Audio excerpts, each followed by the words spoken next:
ហើយអ្វីបានជាសัญลักษณ์បៀមួយសัญลักษณ์មានសัญลักษณ์បៀត្រឹមចៃ52សัญลักษณ์នេះមិនមែនជារឿងចៃដន្យទេ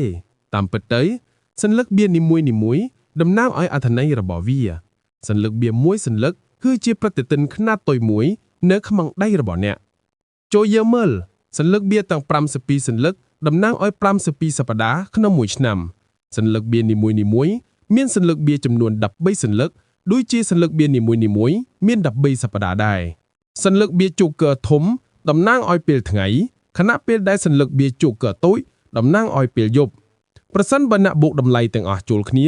សัญลักษณ์អាត់រាប់ជាមួយសัญลักษណ៍ check មានចំនួន11សัญลักษณ์សัญลักษณ์ queen មានចំនួន12សัญลักษณ์ king មានចំនួន13សัญลักษณ์សរុបគឺ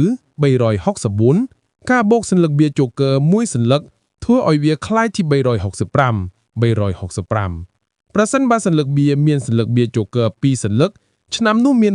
366ថ្ងៃដែលតំណាងឲ្យឆ្នាំបង្គ្រប់សัญลักษณ์បៀទាំង4ឆ្លុះបញ្ចាំងពីសង្គមមជ្ឈសម័យសัญลักษណ៍ស្ពេតតំណាងឲ្យអ្នកចម្បាំងបេះដូងតំណាងឲ្យព្រះវិហារពេជ្រតំណាងឲ្យពាណិជ្ជករក្លាប់តំណាងឲ្យមនុស្សសាមញ្ញពណ៌ក្រហមនិងខ្មៅតំណាងឲ្យថ្ងៃនិងយប់ដូច្នេះនៅពេលអ្នកលេងស័ព្ទនិងលេងអ្នកពិតជាកំពុងកាន់រូបភាពនៃពេលវេលាប្រវត្តិសាស្ត្រនិងសង្គមនៅក្នុងដៃរបស់អ្នកសំណួរពិតប្រាកដថាតើអ្នកធ្លាប់ដឹងថាសัญลักษณ์បៀមួយសัญลักษณ์ពិតជាលេខកូដដែលបានបង្ហប់របស់សាកលលោក